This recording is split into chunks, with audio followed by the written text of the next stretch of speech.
All right. Yeah. Hello. Okay. Let me see. Welcome everybody to Media with Myiesha. This is our second episode of our executive series. I invite you to like, share, and subscribe. Today, I am honored to have Taquana Clark here with me. Taquana is a credit repair specialist, and not only is she a credit repair specialist, she does so many things in the community. But I love the fact that she is willing to sit down and do workshops with people and do one-on-ones with people. And not all the time do everybody need credit repair. Sometimes she can give you some easy fixes and some easy things to do to get you where you need to go. As we prepare to go into 2026, this executive series is being put together to help those people who are looking to either buy in 2026, 2027, or even beyond. It's put together for people looking to invest, people who maybe need to sell their home, but in order to sell, they got to get their credit together.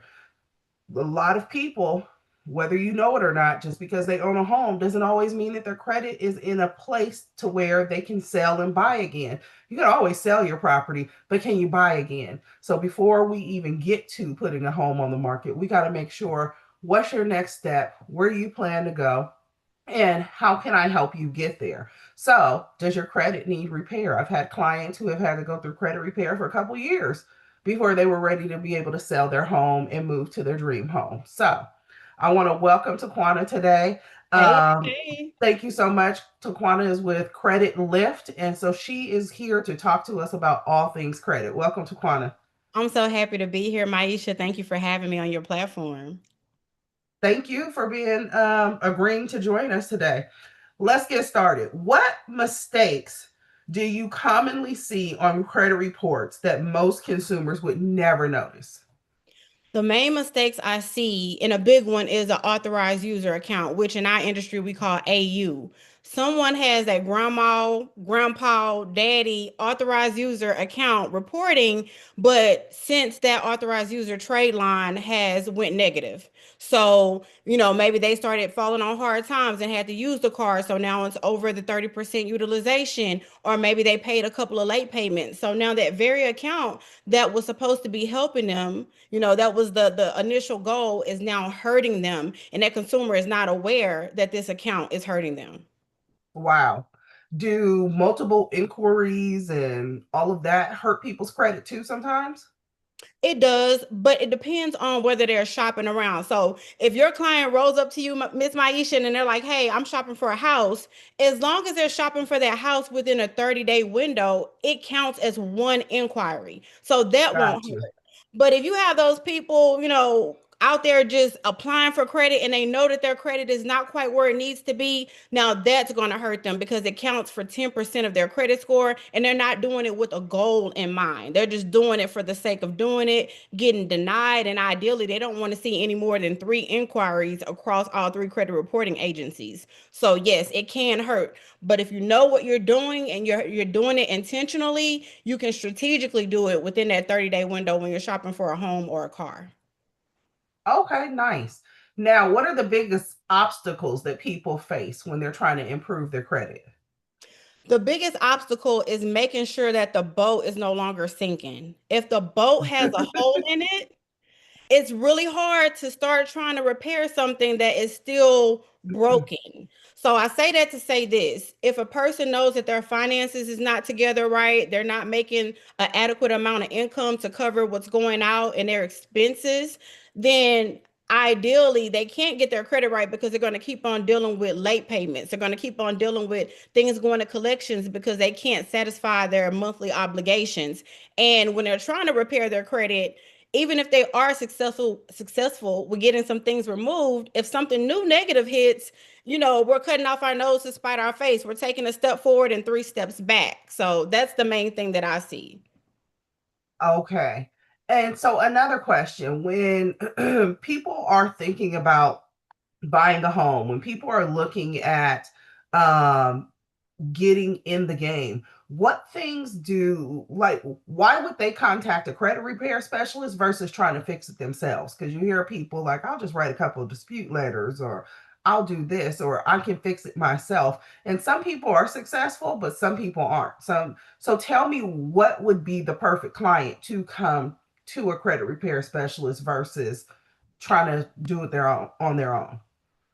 I really want to take this time. It's such a perfect question that you asked, but I want to say I am that person that said, "Hey, I'm tired of my credit being crappy. I'm tired of it being denied." And I locked in and I learned credit to fix my own credit, which is what boosted this whole thing. I was tired of the neighbor staying in an apartment, the neighbor's kids hitting my car with a ball. I was tired of being told what to do and policed in my own apartment. You can't have a dog. You can't have two dogs. And just dealing with all the noise, coming home from a long day of work, trying to find a parking space in front of my apartment, but my neighbor decided to have a get together that day. I just kind of got tired, and I heard a voice so loud in my ear, and I know it was God, and he was like, "Get your house." Get your house, but I had to get my credit in order. So it just depends on the type of person you are. If you're a person that can sit down and absorb information and apply what you learn and execute it, then I say, hey, go for it with credit repair. So much information out there. You can sometimes go to the website from My FICO, and they have a whole tab on education. You can learn everything you need to learn about credit. YouTube University, learn everything you need to know about credit. Most credit reporting companies have DIY products. Get that, learn how to do it yourself. The letter templates. There's so much information out here. But I will say the person that will go to a credit repair specialist, they ain't got time for all of that. They book, they busy, they don't have the bandwidth, they don't have the patience. It's a very tedious process, and they would rather just go to someone who already has a streamlined process. So that's the difference between someone doing it themselves and someone paying someone else to do it. And I love that you talked about the different online resources. What are some of the myths or misinformation that goes on out there? Because I see so much online. Everybody who don't have anything is always an expert online, on TikTok, on Instagram, on whatever. And so you have a lot of people who speak on stuff, but there's a lot of misinformation. What's the biggest myths or misinformation that you see out there that people sometimes get held back because of? The main thing that I see, and it be having me gagged, I'd be like, I know that these people are not subscribing to this nonsense. Is for a person to go on, we can get everything off your credit in less than 30 days. Excuse me? How if you could go, and if they're using all of these CFT codes, and this according to this USC code and all of this stuff, if it was that easy, all of the consumers in America would have an 850 credit score. Like, y'all have to really think about it logically. And I'm not calling Yeah. anyone not smart, but we just got to use our common sense. If it was that easy, why is everyone not doing it? Why are people still in a situation where their credit is not improved? So that's the main thing that I hear, just these uh quick fixes overnight. Oh, we're going to do a credit sweep. We're going to get everything off your credit. It takes 30 days to do a dispute. So how can something get removed under 30 days? Like, the math ain't mathing. So that's one of the main things I see that be having me gagged online. I mean, it's so true, because you have people who, will sell people a dream, get a couple dollars from them, and then they haven't helped them at all. So you really have to do your homework and know who you're working with, and find out, like, resources. Like, are they willing to provide me with resources, or are they just trying to get some money out of me? Exactly. Um, uh, but I think when it comes to, something as sensitive as credit repair, it is important to do your homework and to know who you're talking to know who's, where you're getting the information from. Because there's just so much out there that will lead you down the wrong path. So if your goal is home ownership, if your goal is just to get your credit together, because some people, it's not even about home ownership. Some people are just like, I just need to get my credit together. Make sure you reach out to somebody like Taquana, or somebody like me who's a realtor, who can direct you to Taquana or someone else in your area that can help you. Because with credit repair, I didn't know. Taquana educated me on that you can't necessarily help everybody in every state. Like, when you're a licensed person, you have to, and that's another thing. Talk on that, Taquana. Yes, so we are regulated. Credit repair organizations, they call us CROs. We are regulated by the Credit Repair Organization Act. And it's certain things that they do to govern, to oversight, to make sure that consumers are not being taken advantage of. Before they had these things in place, credit repair companies were just running off with people's money, making all of these exorbitant promises and not delivering. So they put some things in place. Every state, not every state has a bond, but some states have a bond. Like I'm in Texas, so Texas has a $10,000 bond. Myiesha is in California, they have $100,000 bond. A credit repair organization has to have that bond in the event that a credit repair company misrepresents themselves. They're giving false information and false hope. That client has the right, and that consumer has a right to go in and make a file against that bond if they were told misinformation. And that's why we have to always mitigate the expectations. That's why when you see something that says, hey, we can guarantee, we cannot use language like guarantee. It's so much stuff that we can and can't do. You literally go on the Secretary of State for your state and look up credit repair organizations, and you should be able to drop that company in the search engine to see if they're bonded. You should be able to read their reviews. You should be able to see, their social proof of whether they're reputable or not. And if you can't find any of that, then I wouldn't recommend to go with that company.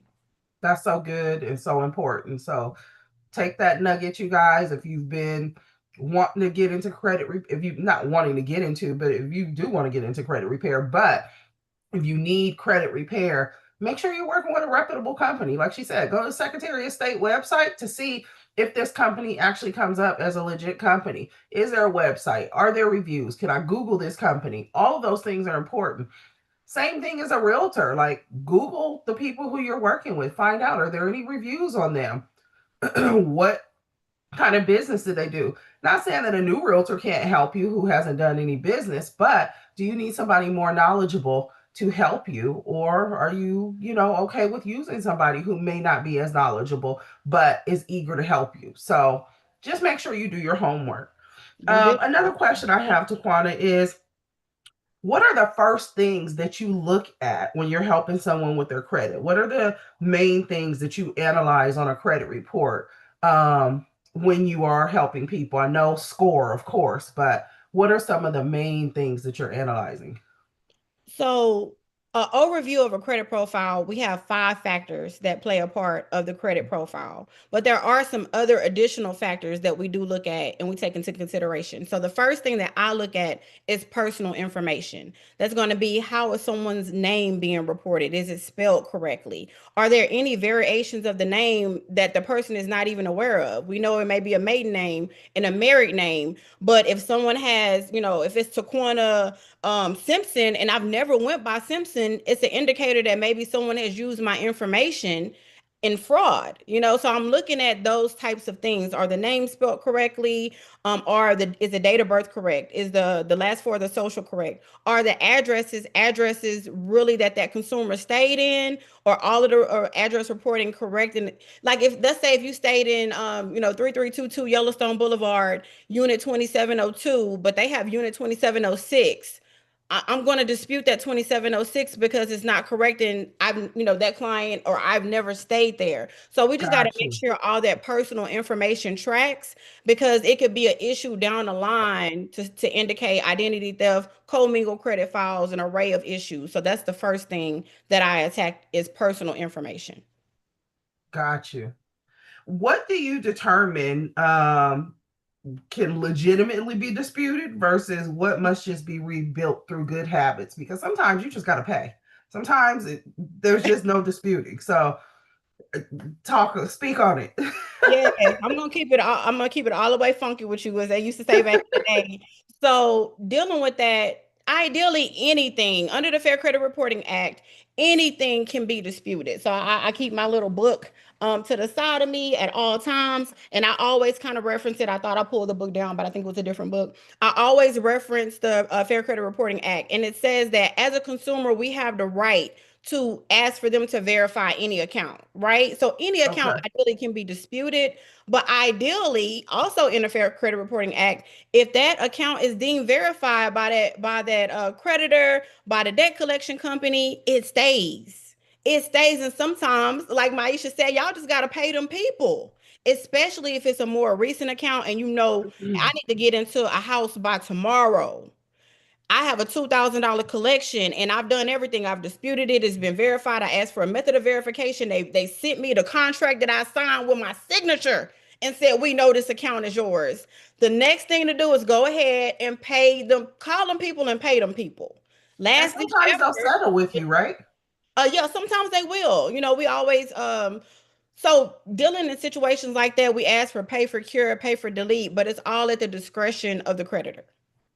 Okay. Yeah, sometimes you just got to pay the people. Sometimes, it just is what it is. Everything can't be disputed. I did have a question though about things that are on credit. Because I had a back and forth with someone, this was years ago, about medical debt. Is Okay. medical debt allowed to be put on people's credit? So under the Biden administration, they did, or they were in the process of, they passed some laws or some rules, but it wasn't a lot of enforcing of those laws and rules that went into place. At one point in Okay. time, they were saying if the medical debt is under $500 and it's paid off, then it shouldn't report. And then at one point in time, they did an amendment to it to say, hey, now we're going to include all medical debt because people and consumers cannot be responsible for something that happened that they didn't have control over and that their credit shouldn't suffer to that point.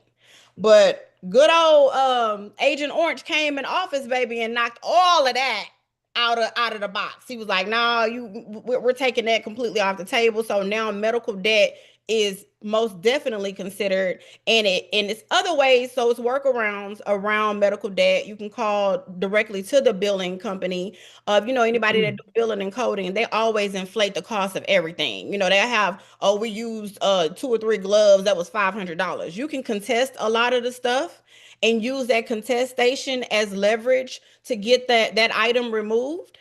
When you ask for an itemized bill, it's other ways that you can go about getting, attacking those items. And from my experience being in this industry for 10 years, it's not something that hospitals normally prioritize to sit and verify accounts and say, oh no, we're going to fight back. They don't really like send lawyers after you for a medical debt. That's Okay. not really something that they prioritize from what I see. Don't look at Okay. this now, y'all, and start trying to prioritize it. But from what I see, it's not a big deal to them. They'll add Okay. it on, but they won't, and follow up and try to make it hard to get it off. Got you. Got you. Yeah, the discrepancy that I had heard of before was it can't be on your credit because of the HIPAA laws and your privacy, your right to privacy. But then I had somebody else tell me, no, it can be on your credit. So I It was just can like, let be. me ask her that.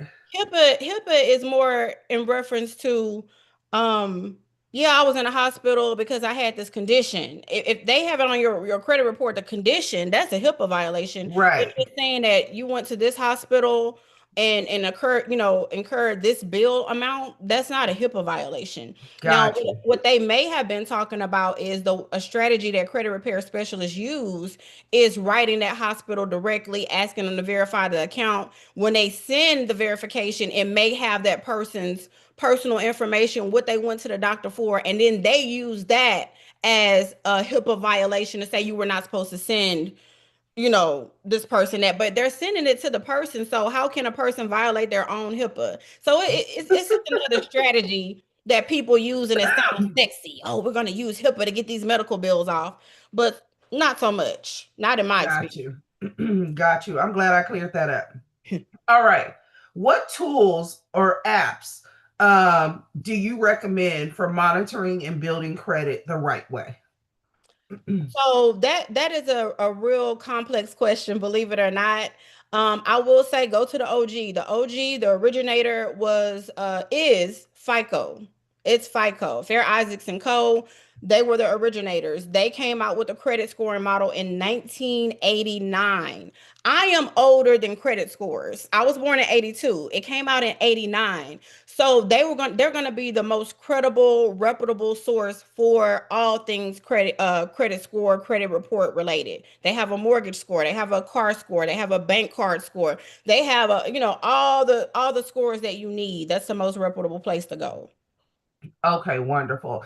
And as far as like checking your credit and staying on top of it, is that the only source you would use, or would you tell people to use? Because you know you have people using all these different sources of getting their credit and checking their score. Is there any other sources that you would recommend?